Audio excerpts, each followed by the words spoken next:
Don't know if we have a quorum or not. I don't know if Lisa or Leslie can check attendance and see where we are.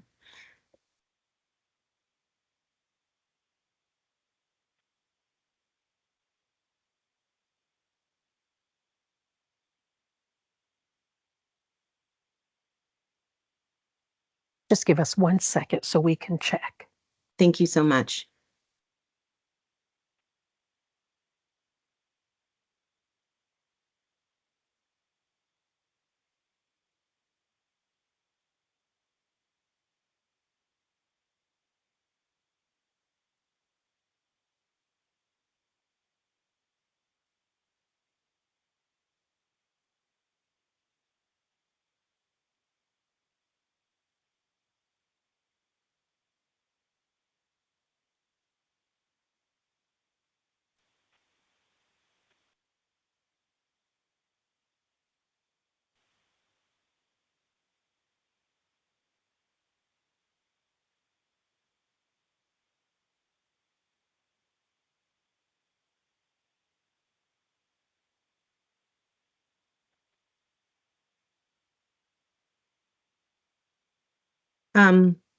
Could the person whose phone number is appearing ending in 52 just identify yourself for purposes of counting if we have a quorum? Yes, good morning. This is Liz Becker. Great. Thank you so much, Liz. No problem. I show not 9. Leslie, do you show that also? I was going to go ahead and take roll call. Okay, gotcha. Thank you. Okay. Why don't we go ahead and do that? Then Lisa will do roll call and then we can just confirm what our number is. Okay, I'll go ahead and take roll. Chair Taylor. Present. Carolyn Turner. Eric Wachowski. Here. Luke Pepez. Good morning, I'm here. Richard Perkins. Here. Elise Porto.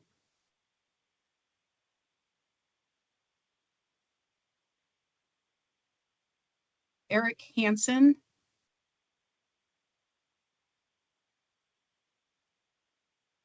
Jeremy Newman.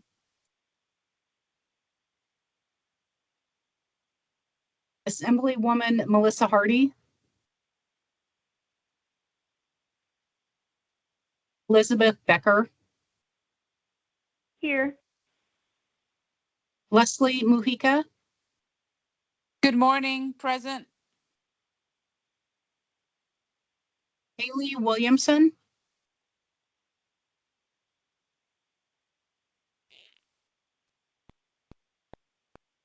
Deputy Director Dwayne McClinton, or I'm sorry, Director McClinton. Present. Figueroa. Present. John Henry Shields. Yes, I'm here. Kayla Dowdy. Here. Louis Cruz.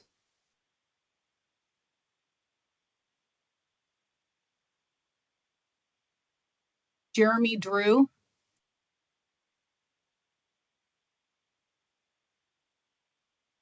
Tom Burns. Present. Senator Dallas Harris.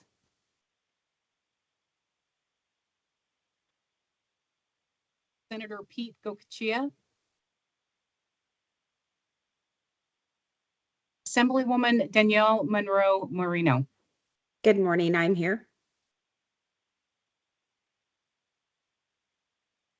We have 10 voting members present. I think we needed 11. We do need 11. Sorry, I'm sorry. You said we have 10 and we need 11. Yes. Who's absent again? Let me ask you this. That takes into account, you're counting with the vacant seats, correct? That calculation. No, I was not counting the vacant seats. Right. So the task force as currently comprised equals X number of attendees, equals X number, and your 12 is coming off that number as opposed to the full list of task force members that's in the statute. We have 19 voting members with Okay. not counting the vacant seat. Okay. And what other Um, vacant seats do we have? There's two. There's the one that was just vacated by Ryan Atkins from NV Energy, and then there's the one that had not been filled as a representative from the Nevada Indian Commission. Okay, excuse me. I don't have Ryan Atkins listed Okay. as a vacant seat. Does that change the calculation of quorum by chance? No, because I have 19 members not counting that. All We right. have, is Nicole Ting online?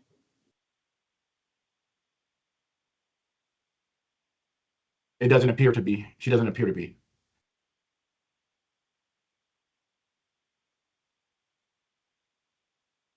Let me see if I can call her real quick, Leslie. That would be great. Leslie, tell me again, just kind of run through the absences if you wouldn't mind. Excuse me. Carolyn Turner, Mm-hmm. Elise Porto, Okay. Eric Hansen, Okay. Jeremy Newman, Okay. Assemblywoman Melissa Hardy, All right. Louis Cruz. Present. Oh, awesome.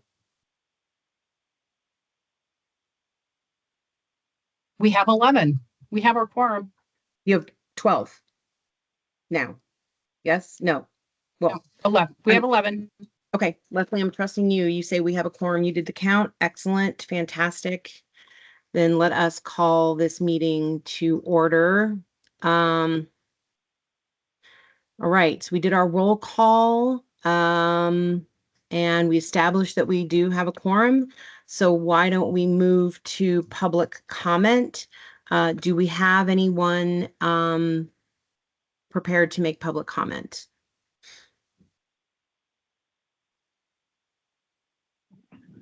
I see David Rubin from NV Energy has his hand up. Yeah, Jennifer, can you hear me? I can. You're a little bit soft, Dave. I don't know if you can turn up Okay. the volume on your computer or anything. Yeah, let me see if this is better. Just did want to thank you and the committee. I know we don't have a formal representative, but we were able to review the draft recommendations and just to let you know that the company can support them.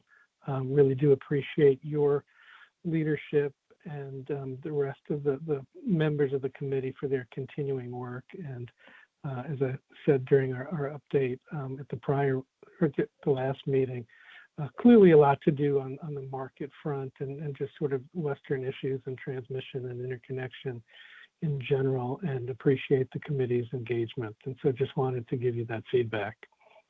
Okay. Thank you very much, Mr. Rubin. Appreciate you guys taking a quick moment this morning, since you don't have a representative, to review those recommendations and to let us know that the company is okay with the recommendations. And I want to thank you for your engagement over these past couple years leading into this 2024 report, and look forward to having further updates and discussions with the company as we move towards that 2027 deadline and the 2030 deadline. So I know you have to head to the IRP, Mr. Rubin, so thank you so much for taking a couple minutes to pop in this morning.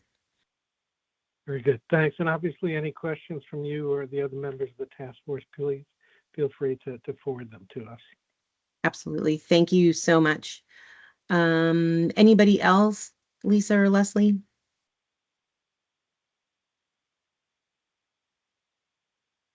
No, I'm okay. Thank you. Nope, Okay, I great. don't have When anything. you Thank say you. I'm sorry, when you say Leslie, I don't know if I should answer or not. Miss Helget, Miss Leslie Helget, not Miss Okay. Leslie Mojica. Okay. I was talking All to right, thank GOE you. staff. Yeah. Thank you though, Leslie Mojica. Um, all right, let's see. Okay, so public comments and discussion. I'll just say thanks to everybody for getting on this morning. I know that you have just received the draft report. Lots going on. And so thank you for your patience and your flexibility in being able to have this meeting and have this discussion. This meeting was specifically so that we could all discuss what's in the report, provide a methodology for further comments and clarifications from task force members. And this was the forum to do it. And so really appreciate everybody that's on and appreciate that other people that aren't able to make it will still have an opportunity to weigh in on the comments. All right, so with that, why don't we move to one other action item before we get into the report? And that is, oh, actually, let me just back up for a second and say, I really want to thank everybody for all the time they've put in since I was appointed as chair. I know our meetings have been long. I know there's been a lot of information, but just since the beginning of this year, there's been a lot of activity, especially with the Pathways Initiative, with the FERC orders. And with the FERC orders that have been issued, and wanted to just again appreciate everybody's time. So anyway, with that, let's move to the meeting minutes. And I wanted to make sure everybody had a copy of those. And Ms. Helga, Ms. Friedley, were the minutes emailed out to the committee?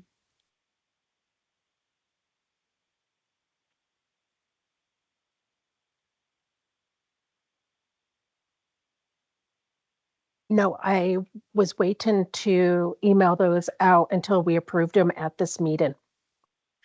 Okay, so has everybody had a chance to see them on the website and review them?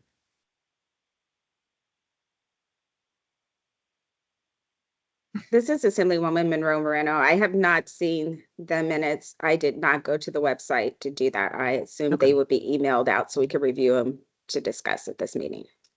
Okay. Nicole, is it possible for us to table that review and approval of those minutes and accomplish that in another way? Can it be done via email? Would it have to be held till the next meeting? Yeah, it would have to be held to the next meeting. Okay, so why don't we do this? Ms. Friedley, Ms. Helget, let's go ahead and just email those out to all the members, and let's email those out to all the members and then make sure that that is flagged as an agenda item for the next meeting.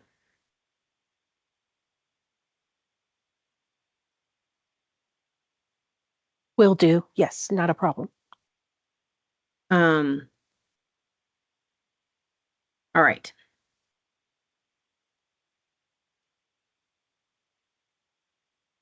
Okay. So let's move to number 5, which is review, discussion, and approval of the report required under SB 448 for possible action. So first, again, let me say this meeting is the meeting where proposed recommendations were being provided to the task force and were open for discussion. There was not an opportunity prior to this, and that's why we have this meeting on, because we still have a couple weeks to get this over to the governor and legislative council bureau as directed in SB 448. I know that it just came out to everybody, but here's what we're going to do today. We're going to walk through it, have folks ask questions, and then anybody has questions, comments, suggested changes, clarifications, catch our typos, anything like that, please email the task force. Lisa and Leslie reply all from the email this morning that forwarded the draft to you. and with your changes no later than close of business tomorrow. And then we can have an iterative process where we make sure that changes and concerns that are appropriate are integrated, and then we can take a vote on it. For members of the public who are on the distribution list, again, I know that you've just received this draft. Thank you for being patient with the receipt of the draft. We would welcome your comments. Same thing. If you have questions, comments, concerns, we appreciate public input. If you could get those to us, I know it's again sort of a short turnaround by noon tomorrow. That would be great because then we can look to things that might need to be disseminated out to the task force for potential inclusion where appropriate. Any questions on that process from members of the task force? No question for me, Chair, but can I just make a statement real quick? Sure. In full transparency, Chair Taylor has been working with me and my staff at GOE to put together this draft for everyone's review. Again, we do apologize for the short notice or short turnaround, but wanted to get it to everybody as quickly as possible. So again, we do thank you all for your participation today and look forward to your feedback and approval. Yeah. Thank you, Director. Okay, so if you will open up the draft that you received this morning, we'll just kind of walk through it. So the initial piece of this is essentially just a summary. It reiterates the purpose of SB 448, what our requirements are in terms of drafting and submitting this report, and then lists the current members of our task force. And then at the bottom of page 2 onto page 3, we just have a summary essentially of what was done, a really high level summary. And then the next paragraph just focuses on or highlights key issues that we saw repeated in different presentations, especially regarding transmission development and recent orders by FERC, as well as what we're seeing in terms of advancement in Western market programs like tariff filings with FERC and the continued advancement of the Pathways Initiative. So again, not asking for approval, but just asking if anybody has any questions on that sort of opening piece of this report. Madam Chair, this is Leslie Mujica. For some reason, I don't have that email. Okay. Hey, I see the response from Carolyn Turner, but I don't have the, I didn't get the one at 7:59 for some odd reason. that is odd. Okay. Ms. Friedley or Ms. Helgett, can you quickly email it directly over to Ms. Mojica so she's got it? Does everybody else on that's here present for the task force have the report? Anybody else need it?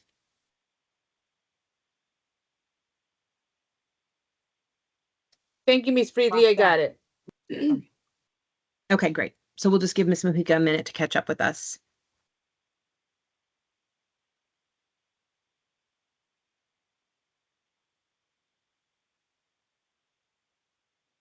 I'm good. Thank you.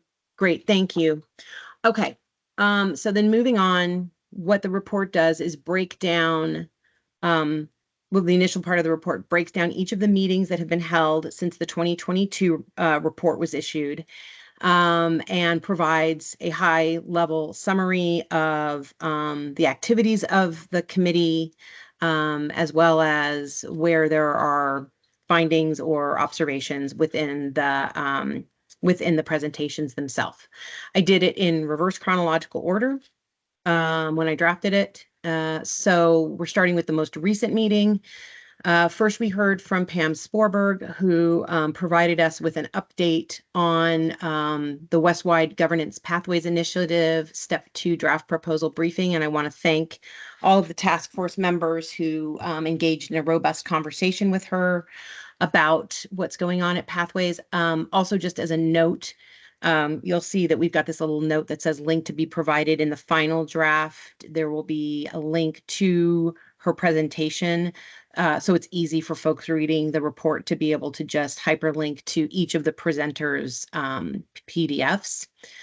Okay, so essentially she talked about updates to pathways, what the point of pathways is, some of the triggers for the next steps in the initiative, and some of the key elements. We highlighted in here the fact that this new entity would have a consumer advocate body that would be able to represent the interests of consumer advocates in the region, and have a robust stakeholder process for that, and then an Office of Public Participation. One of the things that was a key element of the Pathways Initiative was this primary authority model. And so we highlighted that and then summarized some of the issues raised by task force members during the meeting. So I'll hold here for a second if anybody wants to quickly skim that or if they have any questions or issues. Right now, again, recognizing that you won't be able to comment through tomorrow.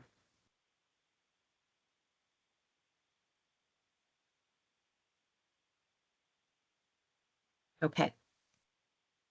Nothing on Pam. We'll move quickly to the presentation that Ben Fleischman from Interwest did relating to, again, one of those key FERC orders, FERC Order 1920, and a key piece of our evaluation this past couple years related to long-term regional transmission planning. Mr.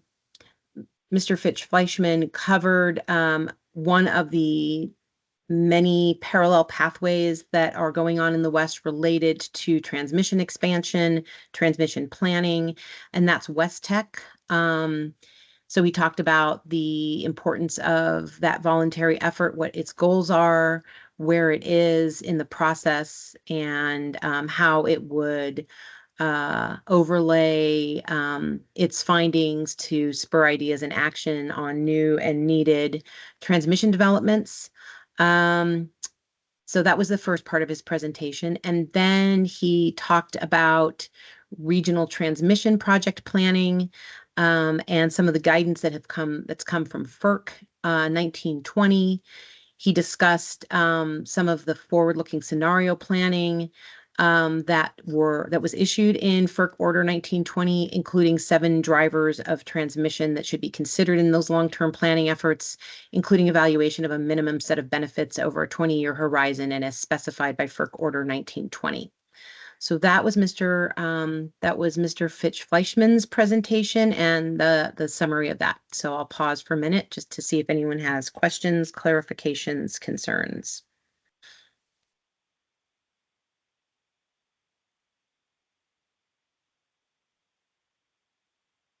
Okay. All right. Next up, we heard from Devin Hartman, who is the Director of Energy and Environmental Policy at R Street Institute. Mr. Hartman indicated that, talked a little bit about R Street Institute since that's a new entity for me. I had not had a chance to interact with them before. And some of the work they've done on markets, regionalization, transmission, et cetera. He provided a presentation that had some larger considerations for RTO formation, which I thought was helpful given that there had been questions from one of the task force members in one-on-one conversations about considerations for the development of an RTO and what we should be looking at in terms of best practices. So I wanted to highlight some of those comments that Mr. Hartman made. He also talked about one of his concerns when you're looking at a vertically integrated model like Nevada in terms of fragmented functions of an RTO as you move into an RTO, as opposed to in markets where there is open retail choice. And then he also highlighted seams management. Seams management was something that, again, one of our task force members had asked specifically be addressed when they were not able to attend the meeting in June. And so we made sure to have multiple speakers address seams so that that particular task force member could have her questions about that market to market concern and efficiency addressed and highlighted during the hearings. And so Mr. Hartman did the same thing. I specifically asked him to talk about seams. Talked about stakeholder protection as an important part of RTO development. I talked about resource adequacy as an important part, and we'll talk about how we've had RAP and RAP discussions come into these task force meetings. And then he also talked about something that's a big issue, which is interconnection backlogs and network upgrade concerns. We'll talk a little bit about GETS and how GETS is one way that can unlock some of those transmission concerns and transmission upgrade issues. Some of the interconnection backlogs have been caused by multiple requests for the same project as developers look for best site selection options. That is being addressed in part by some of the FERC order language. He did, I thought it was worth noting, highlight that being in an RTO has costs that people may not have considered, including the need to add employees and agencies to be able to interface with an RTO and the stakeholder process. And then finally, he talked a little bit about something that is one of the recommendations, which is doing some deep dive work on economic development opportunities in a market over this next year. So he mentioned the work that his think tank is doing in terms of grading states on load growth readiness. And he highlighted that some large industrial users may prefer to be sited within an RTO, but one of the things that they are also going to look at is that transmission capacity and the interconnection queues. And we've had lots of discussions from NV Energy and other entities about transmission capacity. So that was Mr. Hartman's presentation. Questions, concerns, anything on that?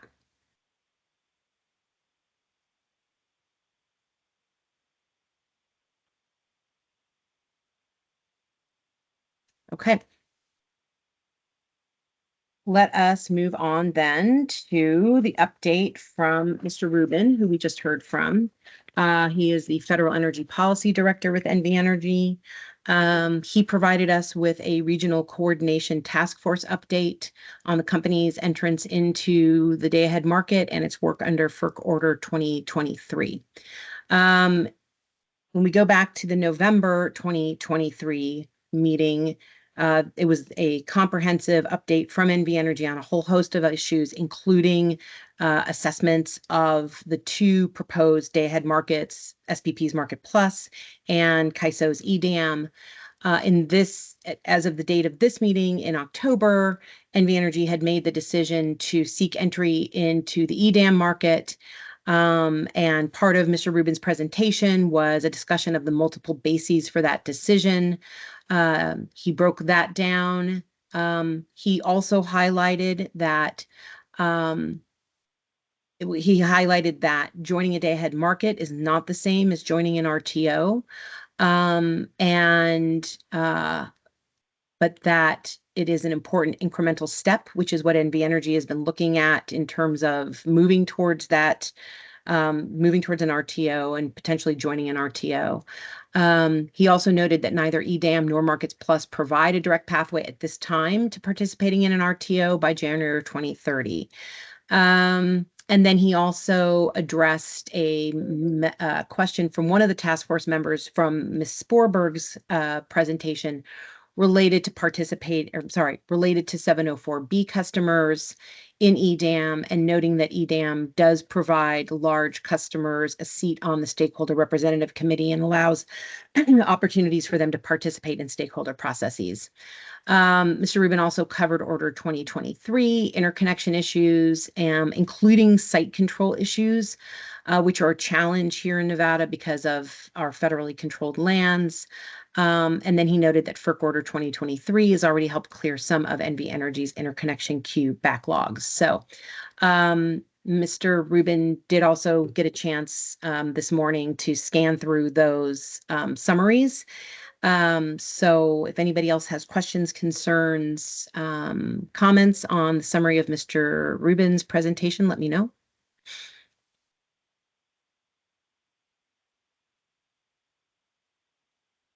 Okay. And then finally, we had Julia Selker, who's the executive director with the Watt Coalition. She presented on grid enhancing technologies, also known as GETS, to support transmission capacity, and discussed how FERC Order 1920 addresses GETS. GETS provide these technologies can be hardware, software, or both, but essentially what they do is they increase capacity, efficiency, reliability, safety of power lines in a faster, lower cost way than traditional infrastructure. Both of the FERC orders that we've discussed include some consideration of GETS for transmission enhancements. She gave us a lot of examples of how GETS have been used, some pilot programs for GETS, and she also provided policies that could be adopted at the state level to support the use of these technologies. When we get down to the recommendations, the one policy recommendation that we developed was for a policy to support the use of GETS on transmission lines to open up transmission capacity in a more cost-effective and quicker way. And then, oh, let me stop for a second. Questions, comments, concerns about Ms. Selker's presentation?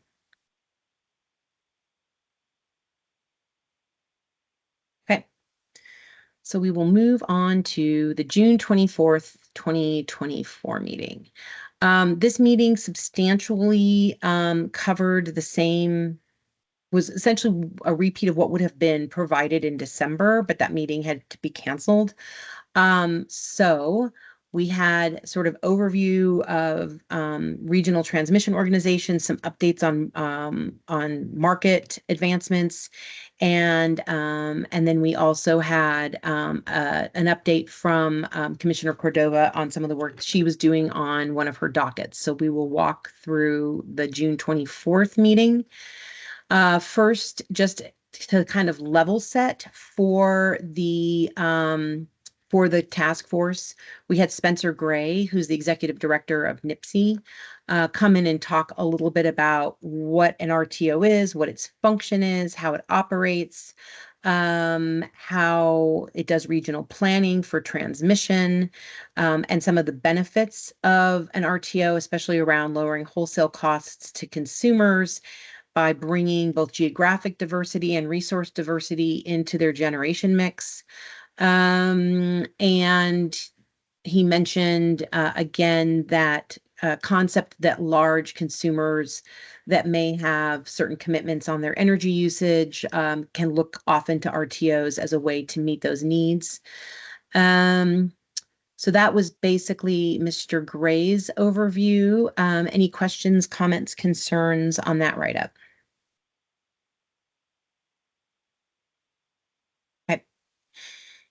All right, so next we had Commissioner Cordova come in. She gave a little bit more of some foundation, which I thought was really important, again, to hear from our commissioner how they view and how they look at regionalization and some of the impacts that it might have. She also talked about the PUCN's docket to examine Western market activities, specifically day-ahead markets, and the needed characteristics for a day-ahead market and what that might be of value for Nevada. The docket included presentations and discussions on both the day-ahead markets being developed by the Southwest Power Pool and by CAISO. She also highlighted some of the unique factors for how she's looking at Nevada's potential participation in a regional market, including the day-ahead market, because remember, NV Energy, in choosing EDAM, is still going to have to get approval from the PUCN. So this sort of preparatory docket was an important part of that planning. So a couple of the things she highlighted as being unique to Nevada as considerations for market participation are the renewable energy mandate, the fact that we're unique in that there is only one balancing authority, and then the fact that we have concerns of unique customers such as Nevada Rural Electric Association members and 704B customers, as you saw with the question from Mr. Hansen during Pam Sporberg's presentation. So she also gave us sort of a highlight and a preview of future work, including activity related to interconnection and regional transmission. So any questions on Commissioner Cordova's presentation? Thoughts, comments, concerns?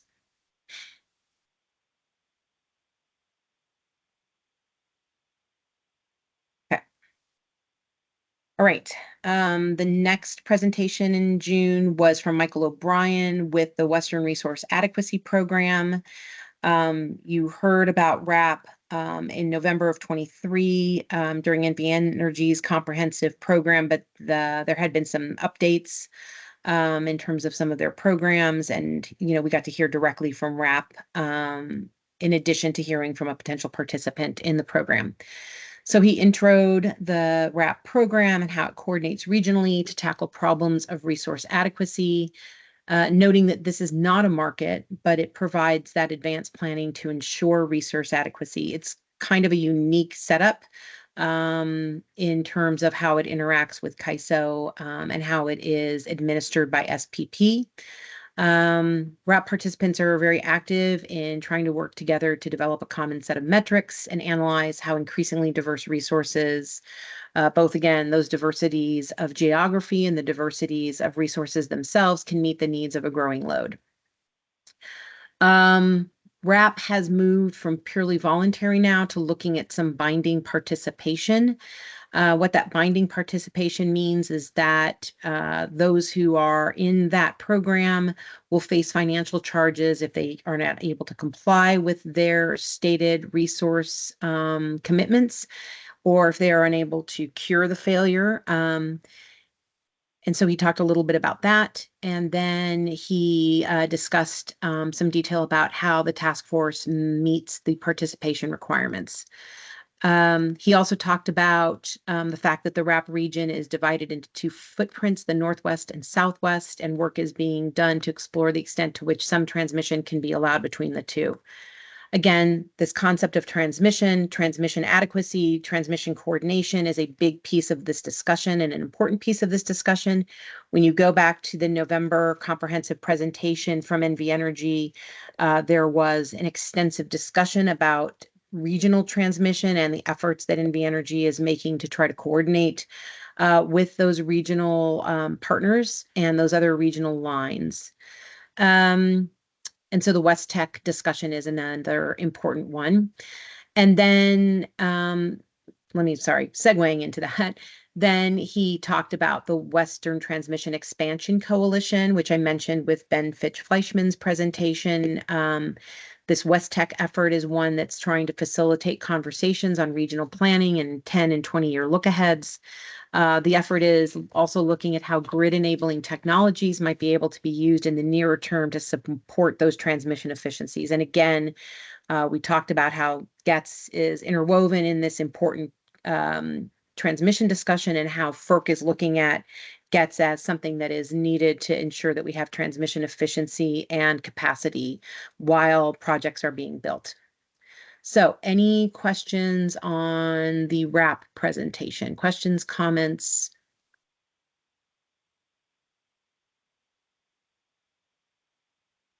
Okay.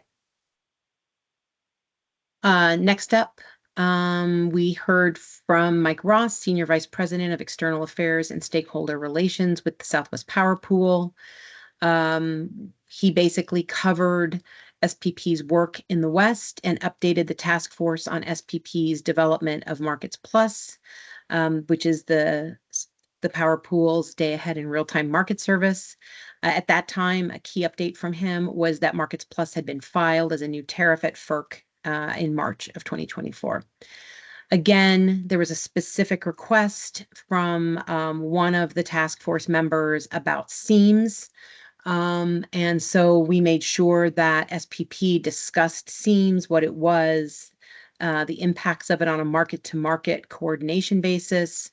And SPP stated its intent was to negotiate favorable outcomes resulting from any seams for consumers with neighboring markets. And then in discussions with the task force, there were questions about current interconnection queue timeframes and how SPP might be working to reduce those and shorten those times. So, any questions on SPP and its presentation? Questions, comments, concerns?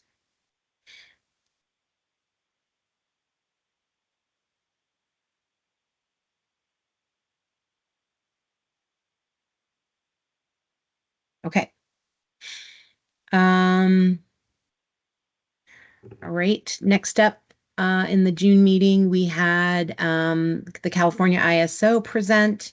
We had Jeff Billington, Transmission Infrastructure and Planning, and Milos Bosanak, Manager for Regional Markets Sector, talking about transmission and markets activities. They talked about their current transmission planning process, the impact of load growth on that work, including growth from increased electrification and escalating renewable energy needs. The ISO has been looking at 10 to 15-year transmission planning processes to address the resulting increased transmission planning needs from this load growth. They gave us some details on specific transmission projects. Again, a repeat of some of the great information from the November meeting, talking about regional planning and how that regional transmission planning was fitting into the planning that they were doing specifically for the ISO. They also highlighted that, as with other presenters, the ISO is coordinating on West-wide multiple tracks of transmission studies and development, and that they're sharing study efforts, including their collaboration with the West Tech effort. I also, again, they updated us on EDAM. One of the key things I think that they talked about was that at the time, the interest or participation from different balancing authority areas in entering into EDAM totaled about 50% of the demand in the Western interconnection. They believe that percentage was a meaningful footprint in Western transmission connectivity to allow key benefits in load and supply diversity across the footprint. And they highlighted at that time that the parties with an interest in participated included NV Energy. Again, at the request of a task force member, this presentation addressed the issues of seams across multiple markets, which is a potential issue should multiple markets form in the West. And while the ISO identified that seams can introduce meaningful inefficiencies as challenges between markets, the ISO is prepared, they said, to engage from market to market to obviate those inefficiencies.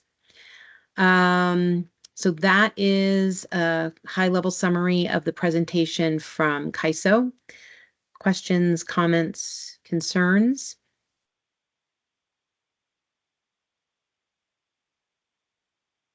Okay.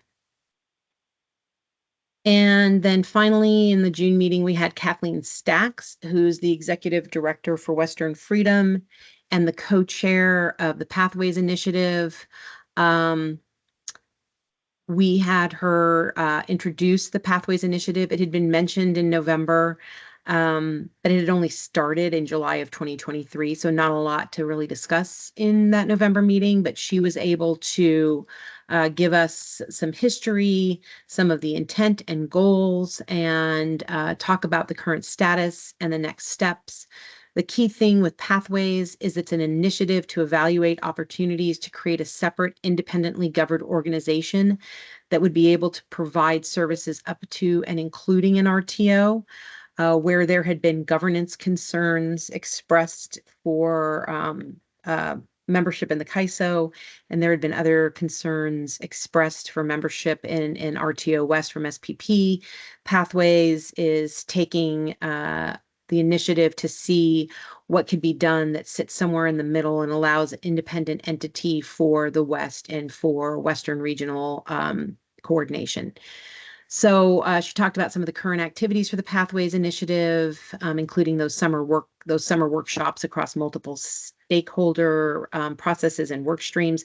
And then again, going back to October, we had Pam Sporberg give us an update of where Pathways was. And I think that going forward, continuing to get those updates on the Pathways initiative will be an important thing for this task force to do, as it is a very active and evolving initiative.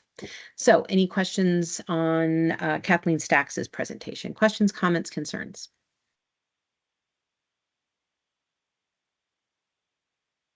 Okay. And then finally, the third meeting for this 2 years for the task force is the meeting that was held on November 15th, 2023. Senator Brooks was still chairing at that time. And it was a comprehensive presentation from NV Energy with a whole host of their subject matter experts coming in to talk about the Greenlink transmission project, resource adequacy, market efforts, regional transmission organization evolution, and then potential future transmission. So we'll just kind of break this down by subject. So they gave us an update on the Greenlink project. They highlighted some of the economic benefits for Greenlink, and they talked about the opportunities Greenlink would provide to access low-cost renewable in other states. And they talked about timelines, including in-service dates for Greenlink West at May 2027 and Greenlink North from December 2028. They also mentioned efforts that they were undertaking to be proactive in procurement because of some supply chain challenges. So any questions up to this point for the NV Energy presentation? Okay. The next subject they talked about was resource adequacy, and they introduced NV Energy's election to be part of RAP as a binding participant beginning in summer of 2027. Now, that was a year ago. Since that time, and in accordance with the PUCN's order on the Fifth Amendment to the 2021 IRP, NV Energy has pushed its projected entry into RAP to no earlier than the winter of 2027 to 2028. So we will, I'm sure, get updates from NV Energy. And I think, again, it'll be important to hear from NV Energy about its regional efforts, including this resource adequacy work.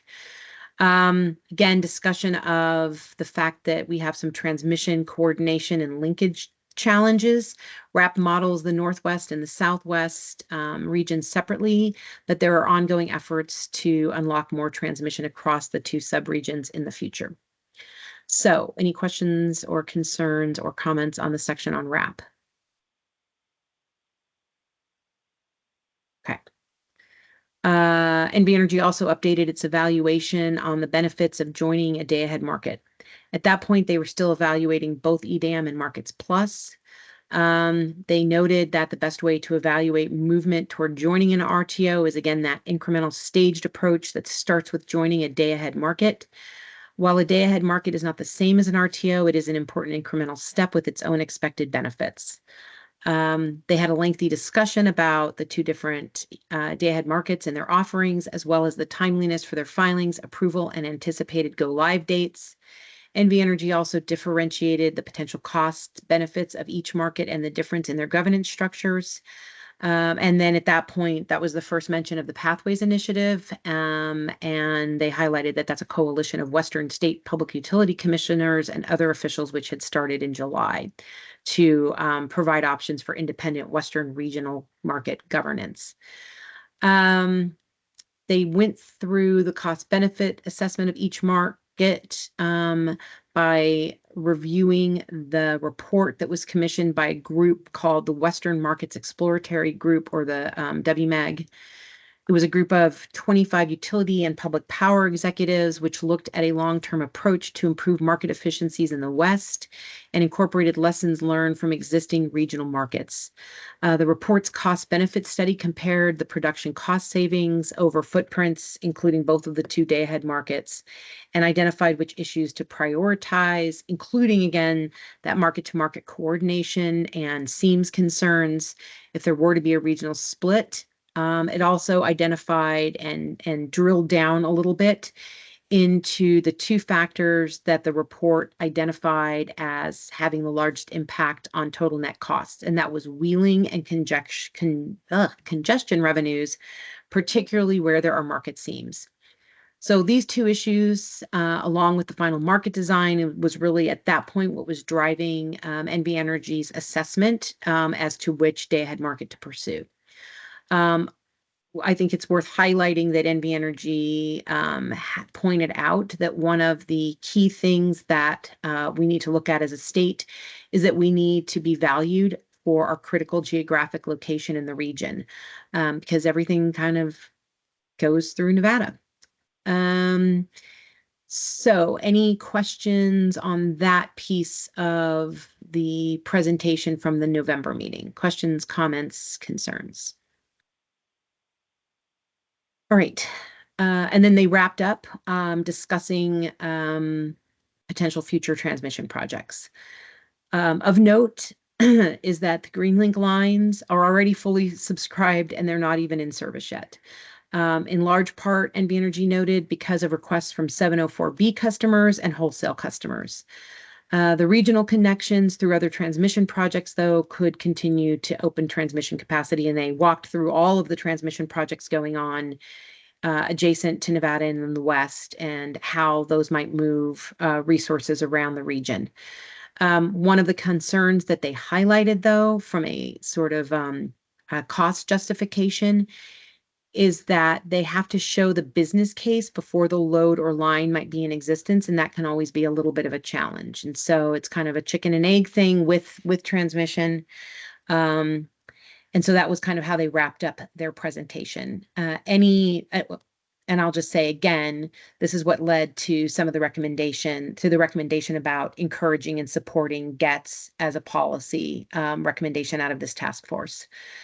Any questions, comments, concerns about the last part of the NV Energy presentation or anything else in the November 2023 meeting? Hi, Okay. this is Elizabeth Beckman. Oh, hi. Yep. Can you hear me? Sorry, my only comment is that I noted that we only had one meeting in 2023. And in the law, it states we have to have two, but there was a meeting scheduled for December of that year that was canceled. I just didn't know how that would affect anything. I just wanted to make that note. No, thank you for that note. I I will. can speak to that. I can speak to that, Jennifer. Perfect, This is thank Director you. McClinton. No, that meeting was scheduled for November of last year, and that's unfortunately when we had the shooting at UNLV, so we didn't have time to reschedule that meeting. Okay, yes, thank you. Director McClinton, is it worth noting that in this report somehow? I think that is a great call. Okay. We will add that in. Yeah, in full transparency, I think we should note that. Okay. Thank you. I agree. Thank you, Ms. Becker, for catching that. Yes, thank you. Anything else? Okay. Anyone have any other comments on the sort of overview of the meetings? Okay. All right. So recommendations and looking ahead. This is just, this opening paragraph is essentially just, again, sort of a purpose statement of the recommendations and again, a kind of a summary of what we're asked to do. And a high level thought about what we really should focus on coming up this year, which I think we have a really good opportunity to spend some time really talking about economic development opportunities in a regional transmission organization. So with that, we will just go to each of the bullet points here for recommendations. So the first one is that Nevada policymakers, including the PUCN, should provide oversight for Nevada utilities' implementation of FERC Orders 1920 and 2023. This was developed as a recommendation because of the importance of these two orders on transmission development, and on some of the other potential implications for markets. The PUCN has a lot of oversight over our investor-owned utility as it is. The investor-owned utility has signed off, as you heard from Mr. Rubin, on this recommendation. And I think it's a good way for them to continue with their substantive updates of the work being done. And they've already been engaged in different ways with 1920 and 2023 efforts. Questions, comments, concerns about this recommendation?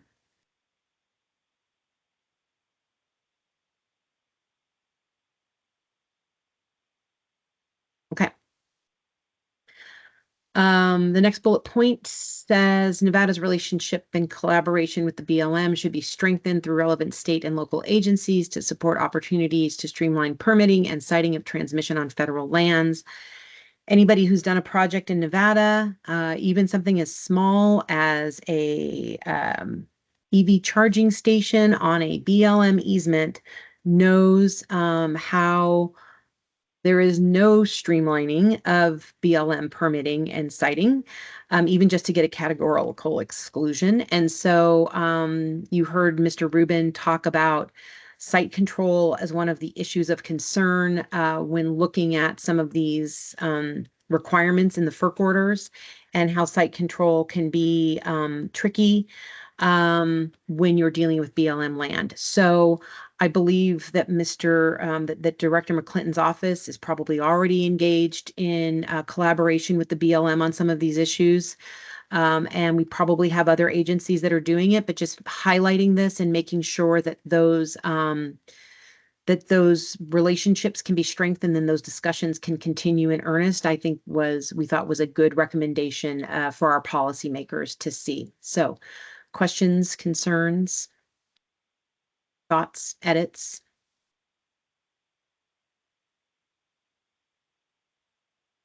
Okay. Right. Next up is this bullet point with multi sub bullets. The PUCN and the GOE are already heavily engaged in a lot of these regional efforts. They represent Nevada. They represent the interests of the state utilities in a lot of cases in terms of just being able there to talk about issues. And they represent the regulatory and the executive policy frame. And so really just want to support that work through this recommendation and highlight for our governor and for our policymakers in the legislature the work and the coordination being done by the GOE and PUCN. And so this recommendation calls for continuing to ensure that their interests are represented and continue to be represented in regional conversations related to transmission and markets, including, again, that West Tech effort, the CREPC Transmission Collaborative, and then the Pathways Initiative. And anything else that comes up, maybe we need to add that in. Anything else that might be created subsequent to the development of this report, or to the adoption and submission of this report. So maybe, Director, we add that in just as a caveat and as a coverall for any new initiatives that come up. Agreed. Okay.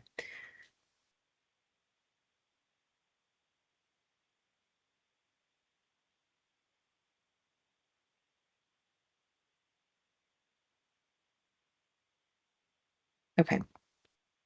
Questions, comments, concerns, edits?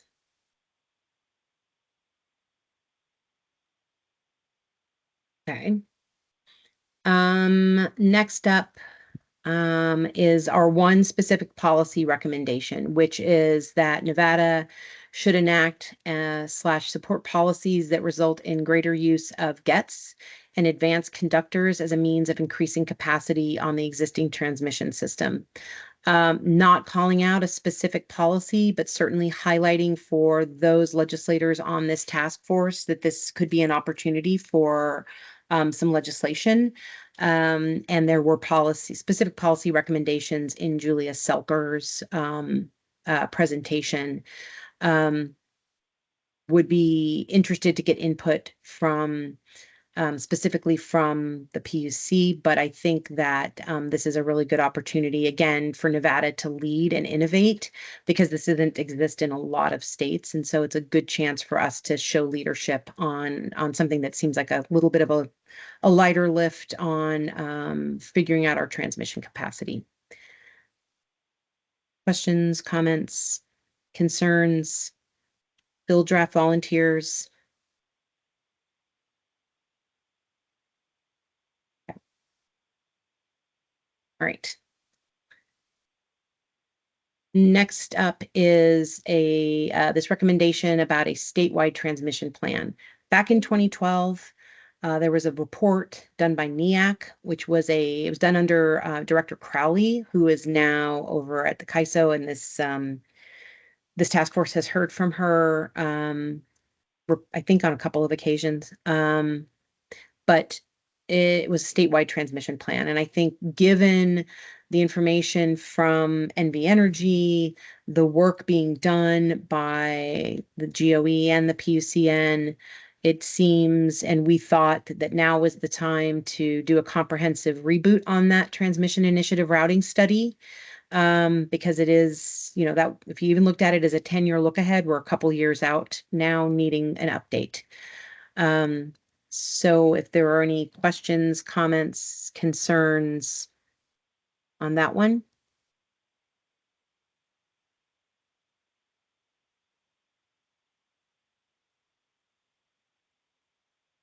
Okay. And it might be worth, as I'm looking at this, for purposes of this particular recommendation, Director, it might be worth, if it's not already on there, and I don't think it is, adding that NEAC study to the resources column on the tab for the task force on the website. Just as a frame of reference. I'm okay with that. Okay.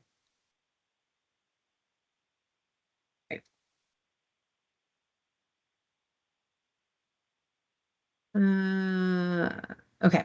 Next up is, so in other states, I'm thinking of Arizona, and we discussed in crafting this recommendation that there are other states that have specific transmission siting authorities, shortcutting some of the concerns and assessments and evaluations that need to be done. Not saying that this is a pathway Nevada should or could even take, but in the interest of learning and meeting all the requirements that are in SB 448 about what we're supposed to make recommendations on, this recommendation looks again at the upcoming year and how we can bring some learnings into Nevada about how other states streamline or specialize their transmission siting authority to make, again, an easier lift, a more potentially transparent lift.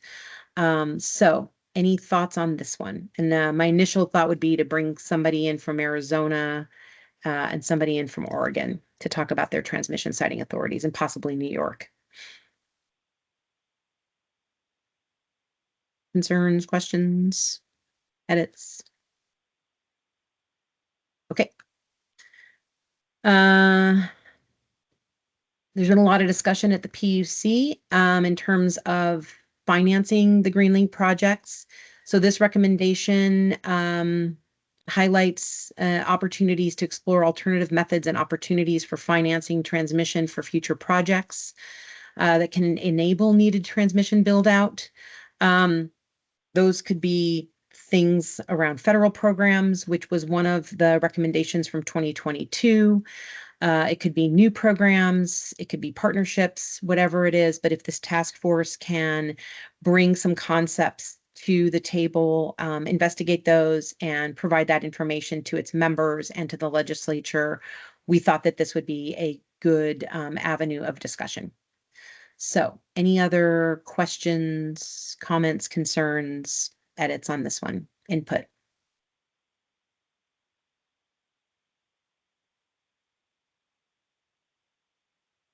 Okay. And then next up, and the final specific 2024 recommendation is, again, I mentioned it earlier, we thought that there are 5 specific line items in SB 448 that we are to advise the governor and the legislature on. One of them has to do with economic opportunities and economic diversification and benefits. And so we thought that, putting a stake in the sand to say that we're going to really work on it this year was important. And so this recommendation looks to those opportunities, including areas where growth and demand for electricity or renewable energy generation could be accommodated by additional transmission or RTO opportunities. This language, business and industries that could locate in this state as a result of Nevada's position in RTO, comes directly out of Senate Bill 448.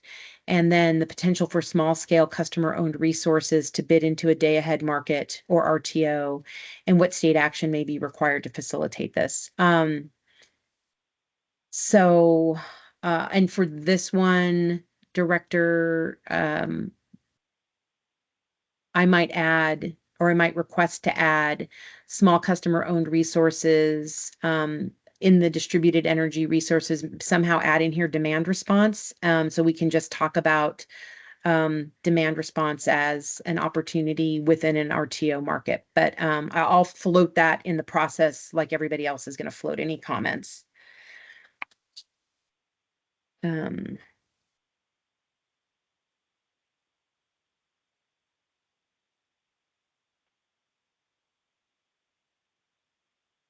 All right.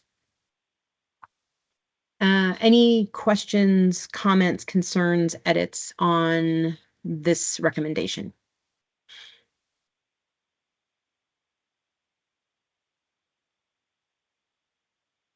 All right. And then finally, looking back at 2022, there were some recommendations that seem to still be applicable and that are ongoing. And so we felt that it was worth reiterating them in this report to just highlight that these are ongoing efforts that we should continue. So things like the desired governance principles for market offerings, additional opportunities for participation in regional transmission planning efforts. That was in 2022. We're just going to echo that again. Continuing the load and generation conditions and forecasts in the context of different market scenarios. That may move from being the day ahead market scenarios into maybe some discussions around the different RTO scenarios as we get later into this next 2-year cycle for reporting. Again, opportunities, benefits, and impacts of market regionalization and transmission for ratepayers and communities, including transmission customers of all transmission owners.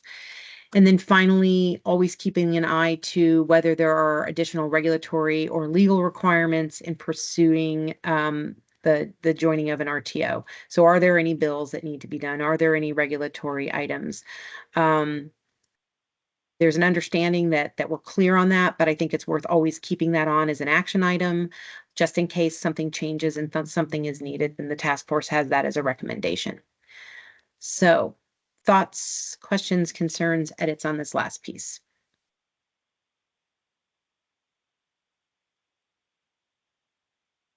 All right. That is it. I want to open it up to just broad questions, comments, thoughts, because we are here for we have another 52 minutes. Not that we have to all stay on for another 52 minutes, but if there are anything you want to discuss, happy to cover things now as opposed to just waiting for the email chains. Madam Chair, this is Leslie Mujica. I don't know if I'm going to articulate this properly, but I'm going to give it a shot. And not quite sure what it fits in the bullets, but I'm not sure if it was Westec or what, when they were talking about coalitions and forming boards, paid boards and all that. I just want to make sure that Nevada is well represented and it's not California top heavy. Whenever there's either boards or coalitions, Nevadans need to be involved in key positions. So I hope I made sense with that.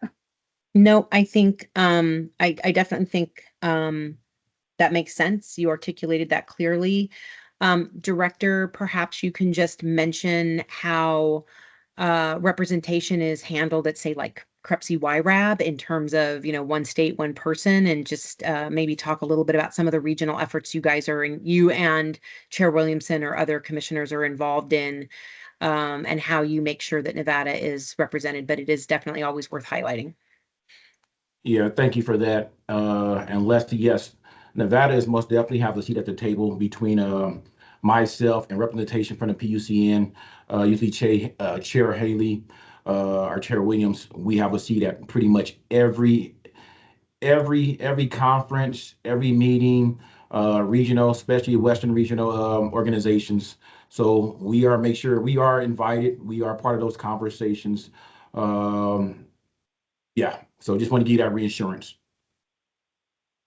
And I think if we go back to the recommendations, bullet point 3 says PUCN and or GOE should continue to ensure Nevada's interests are represented or continue to be represented in regional conversations related to transmission and markets. And I might ask a question to Assemblywoman Monroe Moreno.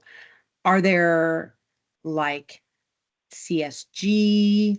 Are there other entities or bodies that make sense to add in where there might be legislative representation or where Nevada legislators could loop in our GOE and PUCN to make sure that the state always has a very robust and present seat at the table?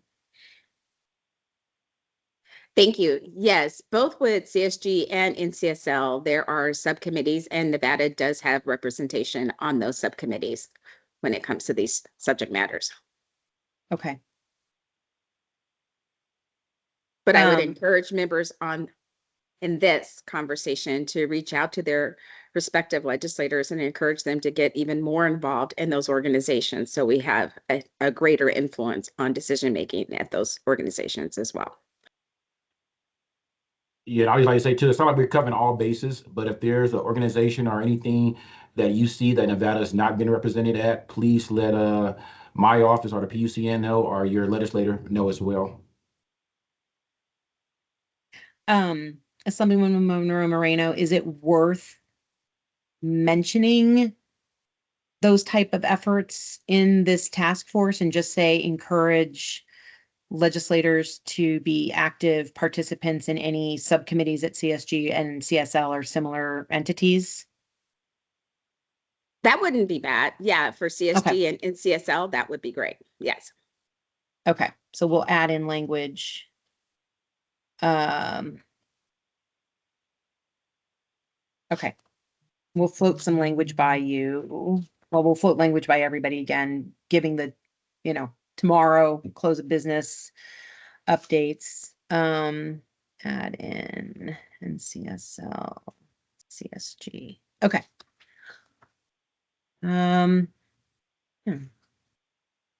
Anybody have anything else?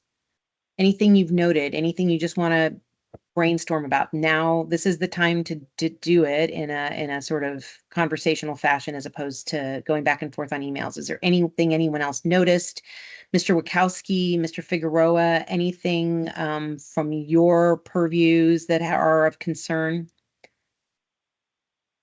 This is Eric. I didn't really have a concern, but I noticed you were mentioning the transmission authorities. I noticed that looks like New Mexico, maybe some of the other states have renewable energy transmission authorities. Yeah, New Mexico. Yeah. Yeah.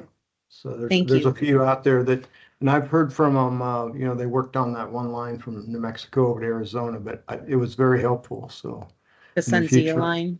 yes. And Yeah. we may want to hear from them in the future. Okay, thank you for that. Let me find that on here. New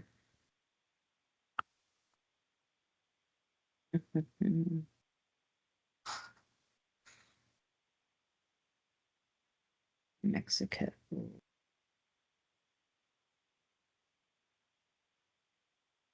Mr. Figueroa, not to put you on the spot, but anything from a consumer advocate's position that you believe should be included in this that we didn't catch? That's a good question, Jennifer. I'm still reviewing the document, but at first glance, I don't have any edits so far. But Okay. that may change. Okay. Well, and I just, again, wanted to make sure in Pam Sporberg's presentation that one of the things we highlighted was that work to create a consumer advocates body as part of the entity that will be formed as Pathways moves forward. So take a look at that, see if there's anything in that you want to add in as a highlight. Okay, will do. Okay. And then I know that there were some ideas you had about potential presenters and just ran out of time. So let's make sure that gets on for next year. Let me see who else is on here. Industry folks. Mr. Perkins, Miss Dowdy. I hate not trying to put you on the spot, but if anything's percolating in your solar or geothermal expertise that you want to add in.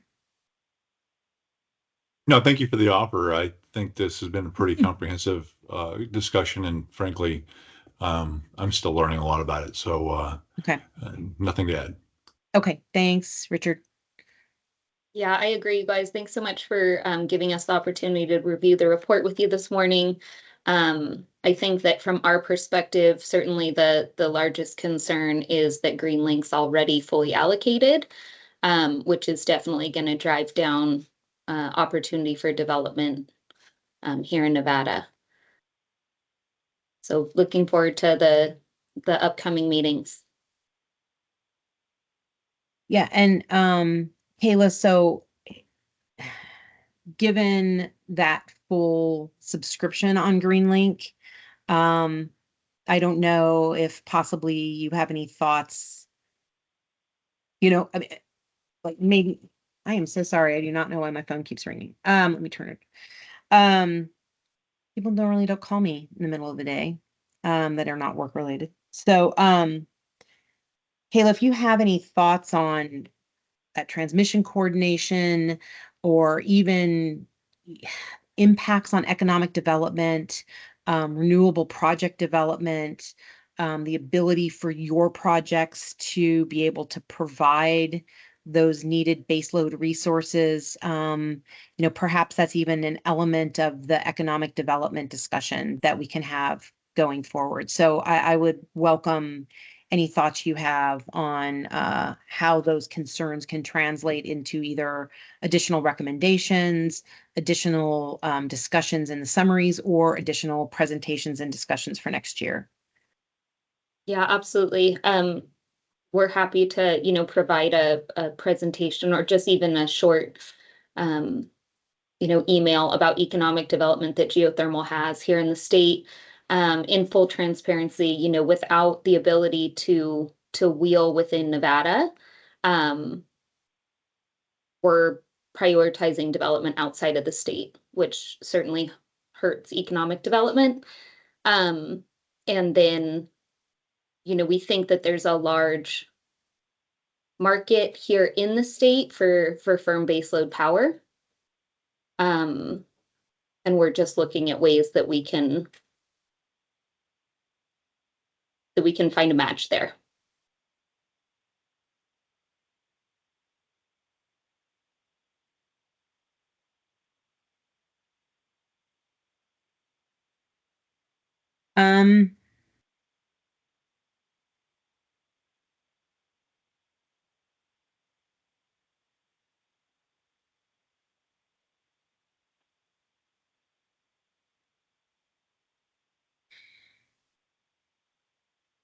Sorry, I'm just thinking here because I feel like that's potentially a worthwhile note on the recommendations in terms of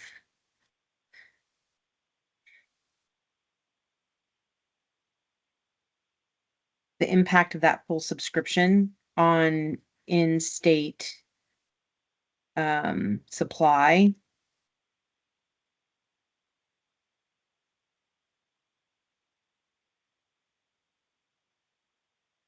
Kayla, do you think possibly you could try to reduce those thoughts into a sub-bullet for um, the economic benefits discussion?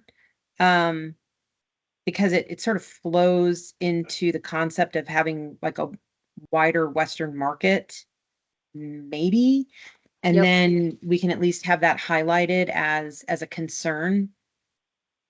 Absolutely. I will draft something and get it over to you. Okay, that's awesome. Um,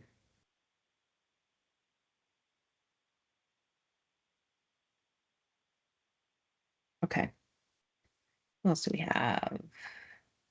Director Burns, again, not trying to put you on the spot, but just wanted to have a little bit of a conversation with you about economic development opportunities and anything you're seeing in GoEd related to renewable energy development and to if the discussion of regionalization even comes up in the economic development discussions.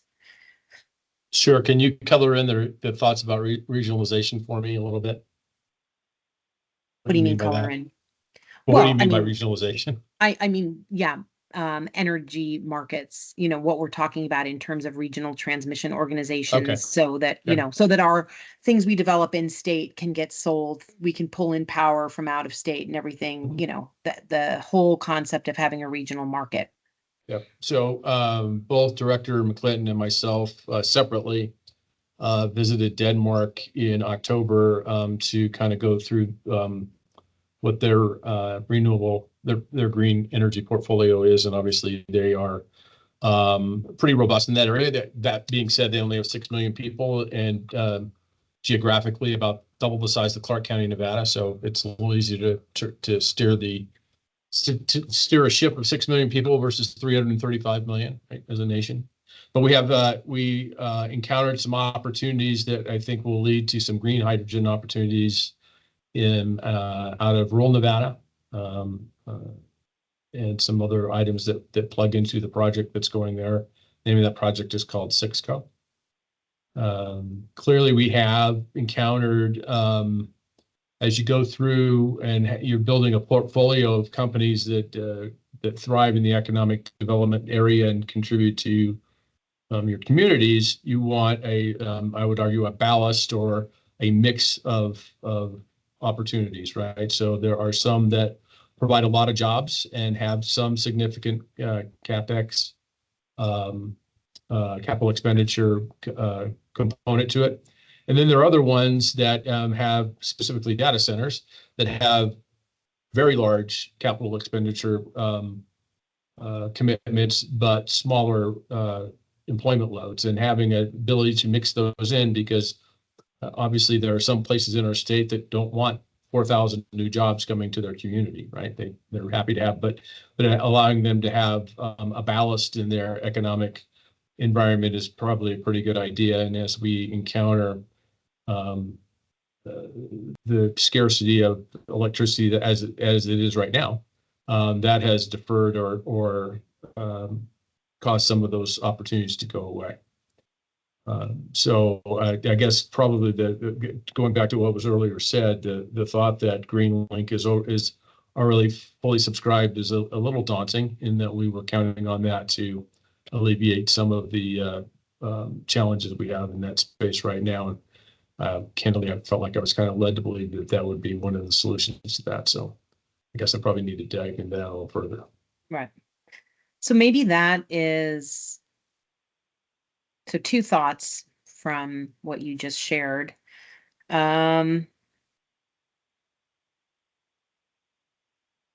First being, maybe director, we need to add in some type of recommendation related to either presentation, discussion, oversight, something regarding the status of subscription on the Greenlink projects. Yeah. So that, okay, I don't know where that goes yet. But we'll add something in there. Let me mull on that.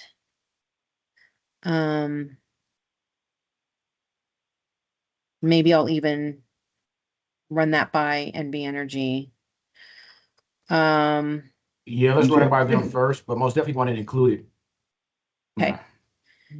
And Because I don't know how then, much they're able to share right now. right, and Yeah. that's fair. Updates, maybe. Maybe they can even, maybe they can even give us like quarterly written updates to just give us the status of subscription on Greenlink and the efforts to expand transmission opportunities to relieve that congestion. Jennifer, this is Eric. Yes, sir. I think that'd be very helpful because that would help us understand what the commitments of full subscription are. Okay. Yeah, if they can share who subscribed to it and for how much, what type of megawatt. Okay. But I guess the As- comment as- that it as- was going to a lot of wholesalers, which would lead me to believe a lot of that power would be leaving our state, and maybe I'm naive to that, but that would lead me to believe that is a little troubling. Yeah, and in sort of another life of mine, I'm a planning commissioner for the city of Las Vegas, and we now have projects coming to us that want entitlements on land, say that they are for NV Energy RFPs, but can't produce like a PPA. And so we at a planning level have a concern too about entitling land that may end up being a project developed to go out of state. So, yeah. Okay. Hey, real quick, I see Mr. Sanchez is on this call. I don't know if he can speak to this right now. Oh, And hi, I'm Mr. sorry, No, Tony, and I appreciate put that. you on the and, spot. I apologize. I was not able to join at the beginning of the call, but certainly to the concerns in terms of the status of subscription, it's not whether we want to, or do we want to update. It's to whatever extent we're allowed to, we would. We don't, it's not like we pick who gets to utilize Greenlink. It's, regulated by, FERC rules of conduct and first come, first serve, and folks, and we don't, we don't make the decision. So to that point, 100% to what extent we can provide that information, 100, count on us to, in the sense of utmost transparency on something like that. Thank We you, appreciate Mr. that, Tony. And as I said, yeah, as much as y'all can share, we understand. So, Yep. Tony, again, recognizing that you guys don't have somebody on the task force right now, perhaps. And we'll be we'll be following up Yeah. immediately on that. Thank you. Well, the director and I can try to draft some language for you guys to just make sure we're not trying to commit you to something that you can't do. And then maybe it makes sense, again as for you to come in and talk about how Greenlink gets committed and how it gets subscribed to and what the Yeah, process is and absolutely. how you don't have control over it. So, Yeah, and we were able to review all the recommendations and everything, and the immense amount of work that you put into those, and we did not have issues with what was presented. So appreciate all that hard work. yeah, But thanks. And we will gladly walk through the process and get as technical as folks want to. Okay. Thank you. I think that would be super helpful. Sure. I do need to jump Dan- off to jump into another meeting, but I look No, forward no. to participating in Thank- the next meetings. Yeah, thanks, Tony, for coming on Hey, for a little bit. I don't know if thanks, if everybody. we've got anyone else on, but yeah, thanks. Thank you. So Director Burns, the other question I was going to ask you is we've got the PUCN and GOE being engaged and representing Nevada in a meaningful way in regional conversations. Since there is a specific line item in SB 448 for us to advise the governor and the legislature on economic development, is there a benefit in adding that in relative to your agency and your work? Are there regional efforts that we should be making sure, again, that our policymakers are aware that you're going to and you're attending to represent Nevada for economic development purposes at a regional level? Yeah, I would think so. I mean, Okay. I give that I don't know what- some additional thought, but certainly open for discussion. Okay, maybe we can, we'll try to just draft some language and maybe you can, because I don't know what your economic development trade groups are or entities are that you work with. So we'll just add in Nevada Okay, fair enough. GOE. So we have, just real quickly, we have 8 RDAs, regional, Right. that we work through. Yeah. Okay. What about though, when you say regional RDAs, I mean, I know you've got like LVGEA and, you know, EDON and those intrastate entities, but what about in an interstate level? Do you go to meetings with like other economic development agencies from California, Arizona, Colorado? There's a nationwide organization that meets twice a year. Okay. Do they have any of the similar sort of subcommittees that Assemblywoman Monroe Moreno addressed for CSG and NCSL? That are- No, short answer is no. Okay. All right. All right. Well, we'll, like I said, we'll craft something and you can say if it works. All right. Let me see. Who is this phone number ending in 78? And if you're a member of the public, that's fine. I just want to make sure we have a conversation with everybody who's a task force member while we're here. Who is that ending in 78? If you don't mind identifying. This is John Williams with the Bonneville Power Administration. Hi, Mr. Williams. Thank you for joining. Okay. Since you're Bonneville Power and you're a big piece of this, I will give you a second if there was anything specific from a public comment kind of perspective that you wanted to add. No, not really. I think that most of the members know that Bonneville, over a year ago, indicated that it is looking at joining SPP Markets Plus. Right.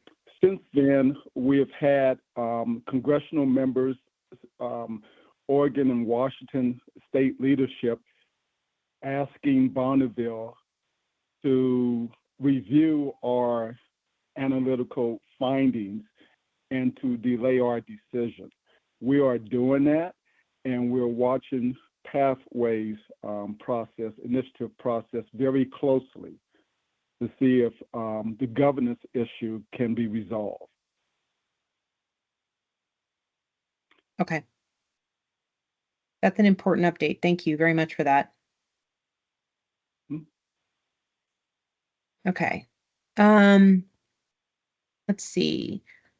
Mr. Papez, any thoughts from a transmission operator developer perspective that we haven't covered? Morning, Chair Taylor. Thank you for taking a moment to review the report and the recommendations this morning. Nothing immediately comes to mind. I do appreciate the time taken to develop the recommendations. I'll take the remainder of the day and tomorrow to get back to you if there's anything specific that we'd recommend for that inclusion in the report. Okay, fantastic. Thank you very much.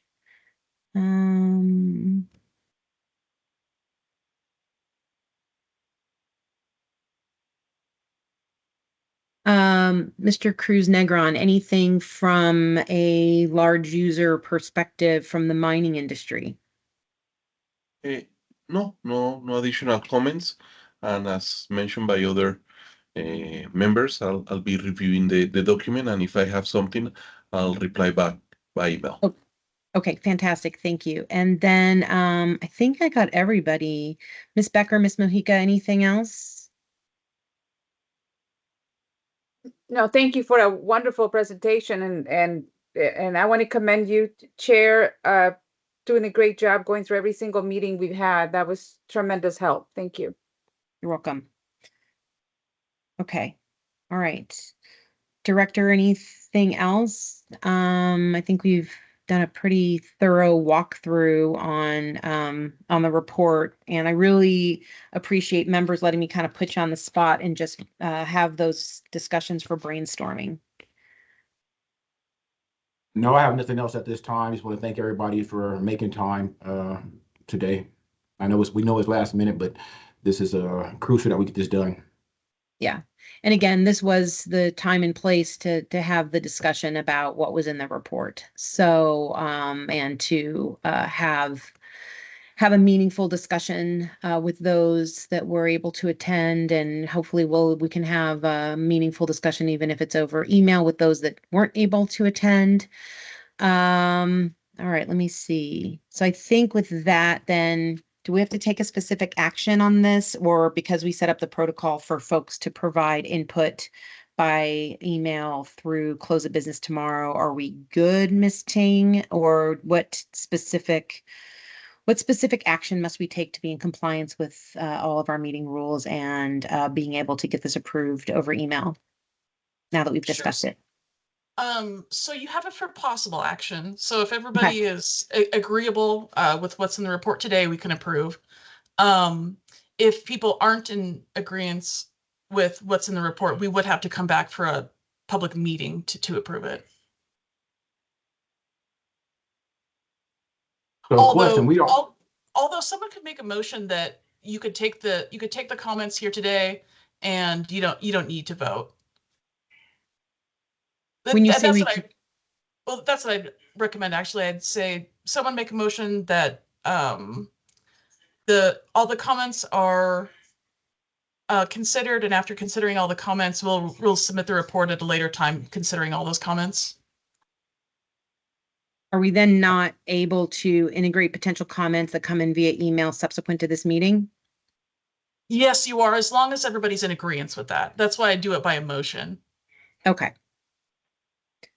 So then, let me make sure I got my verbiage right. So then, in relation to the biennial report, I would like to make a motion that the report be approved, subject to comments that have been discussed today, and that will be integrated into the report, and subject to any other email comments from task force members that would be consistent with the report for inclusion in a final draft. I think that's a great motion, and I think that's what was discussed today too. Okay, perfect. So that is my motion. If you need a second, I second it. Thank you, Mr. Wachowski. Madam Chair, discussion? Sure, please.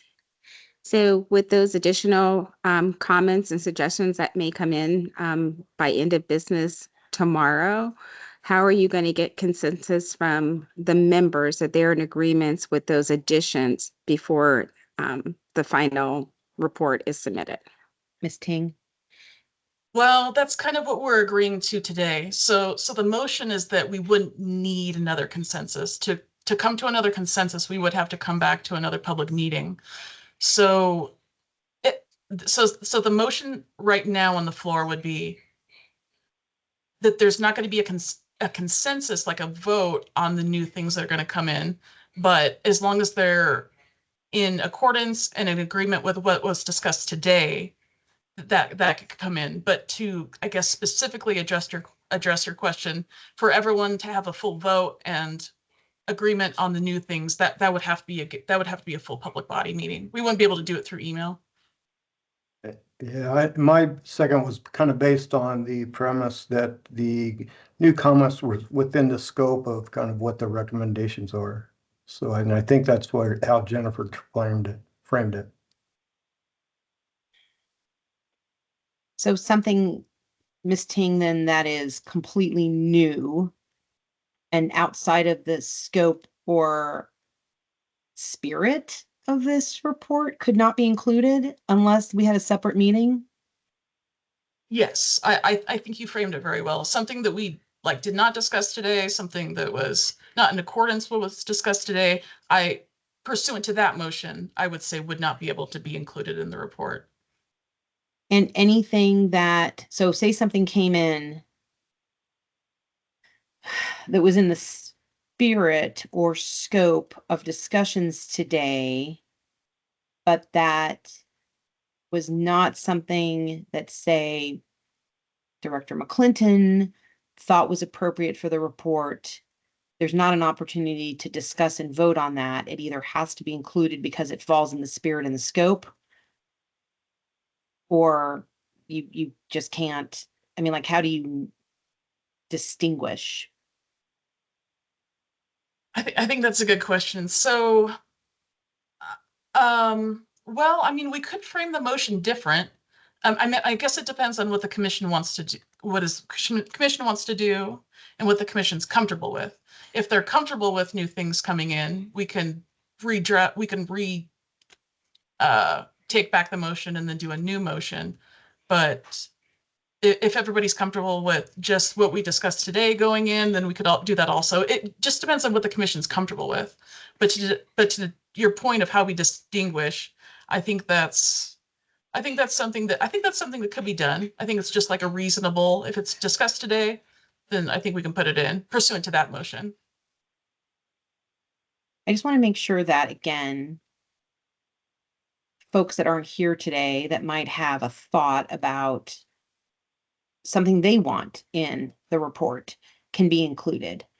But I also understand limitations coming up to the due date for this, which is submission by the 30th, which is a Saturday, which means that we would have to have submission by the 27th, which gives us the only, sort of not a lot of options to come back together.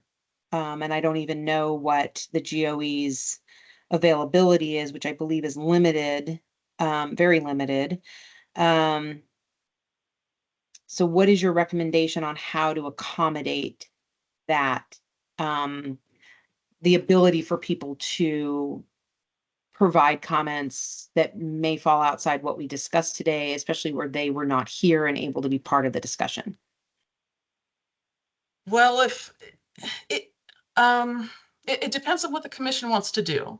If the commission wants to accept comments and feedback from people that aren't here today, we could include that in the motion, but as long as the commission's acceptable with that. So the motion would have to be, I think a timeline is good by, 2 days from now, 48 hours from now, midnight or 5 p.m. tomorrow. Like the commission can come together, and as long as the commission agrees, all comments that are received by this time will be considered be considered. We can also have, we could also have the commission designate someone to be that deciding factor too. Say, pursuant to so-and-so's discretion, they will include all comments that they believe are reasonable or necessary. We don't have to do it by subject matter. We could do it by a certain person decides, or we could do it by subject matter. But it really is just what the commission's comfortable with and what the commission wants to do. Okay. Well, looking for input from the rest of the task force, I am comfortable with, I encourage people to send in comments and input by close of business tomorrow. But if something is, and so I'm comfortable with that, but I don't necessarily, Nicole, want to be obligated to include everything in the report, because there may be something that's so outside of our mandate from SB 448, or something that isn't within the spirit of where we're trying to go with this. And so I don't know how you're able to do sort of up down, unless you're saying that a designation is appropriate where the designated person can make that decision. Yeah, and I just want to say real quick, I think the overall goal is to make sure that we have comments from every commissioner. Yeah. And how do we get that without having to reconvene as a body again? Could we designate Dwayne as the clearinghouse to decide whether it is the governor's task force, and he could decide whether the new stuff is way beyond the scope of what we've got here for recommendations or not? I would just throw that out for discussion. I think that's, oh, pardon me, Chair. Yeah, I think that's just what you're about to see. I think that's a natural progression of where we're heading. So if the director was quote unquote put in charge of the task force report, and he could in his discretion include things that he believes are similar to the spirit and within what he understands the commission's purpose is for what they want in their report. Madam Chair, Richard Perkins here. Yes, Mr. Perkins. Um, I'm struggling with this, having spent, the decades I have in the legislative process and watching commissions like this one. And I can tell you I have full faith in Director McClinton. Voting on something like this in the dark, it makes me very uncomfortable. Spirit is very subjective. And we have meetings like this for a reason. If people can't make the meeting, then they can't make the meeting. I couldn't support a motion that allows some change in our report outside of the deliberations of the entire commission. Well, I have my team on here, so we need to reconvene as the body of a whole. What is our best date we can do this? Can we do this Friday or Monday?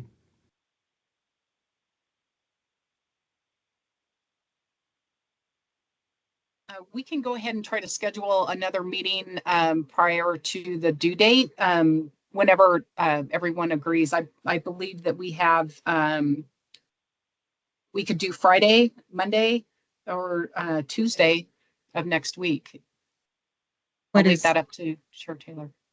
Oh, I'm gonna, let me look. I'm more concerned about the director's. I'll make busy it happen. schedule. I'll make it Okay. happen. Ms. Helget, is there one that you would, is one of those days better for the director than others? Even though I know he's saying he will make it happen and I know he will, is there one that is better for him than other days? I will have to check with his secretary and see what his calendar looks like. Yeah. Okay. But like, as he said, though, we can make this work. I will definitely check his calendar and we can, I can get back to everyone or to you. Well, I can tell you right now, Friday, anytime after 3, or Monday, anytime after 1:30. So I would say Monday's probably the best day for me. Is that Monday, December 2nd or Monday, November 25th? I'm sorry, November the 25th. I'm really trying to get this down as soon as possible. I could do 2:30, director, Works for me. and we could just do it for an hour, just have the time. Yep. Just come in, review the document, review the final document, and get everybody to vote, and that's it. And my apologies for being a fly in the ointment here. I'd like it to be as clean as possible. No need to apologize, Speaker. Yeah, thank you so much for the institutional knowledge and guidance to you and the Assemblywoman, because we want to make sure it's clean and done correctly. And yeah, okay. But we still want everybody feedback and comments by close of business tomorrow. Right. That way we can finalize this final document to include everybody's input, and then we reconvene as the body of the whole on the 25th, Monday, November 25th at 2:30.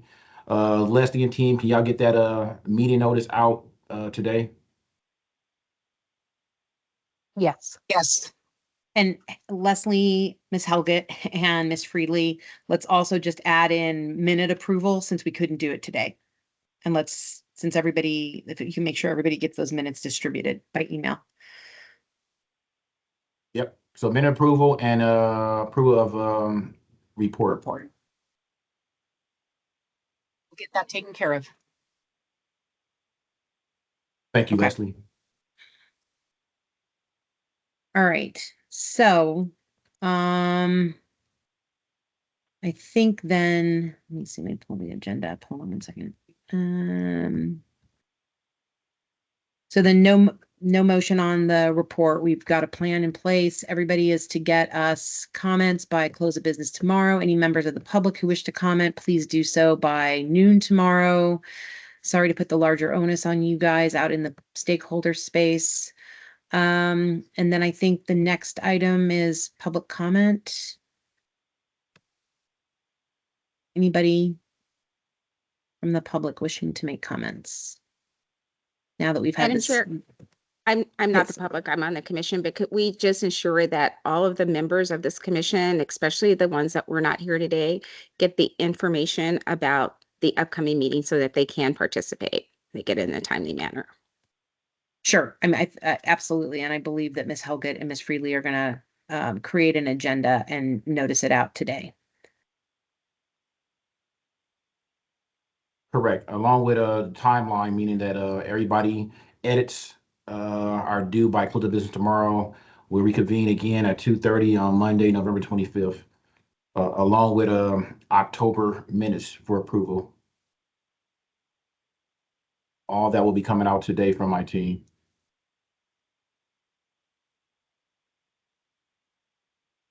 Any other process guidance, Assemblywoman, to make sure that it's covered?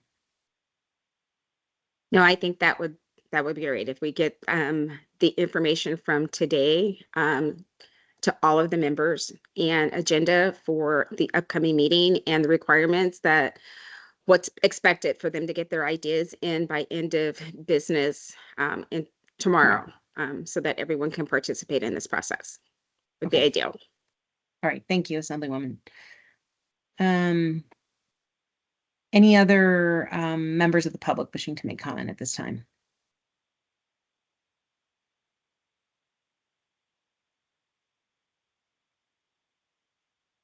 Okay.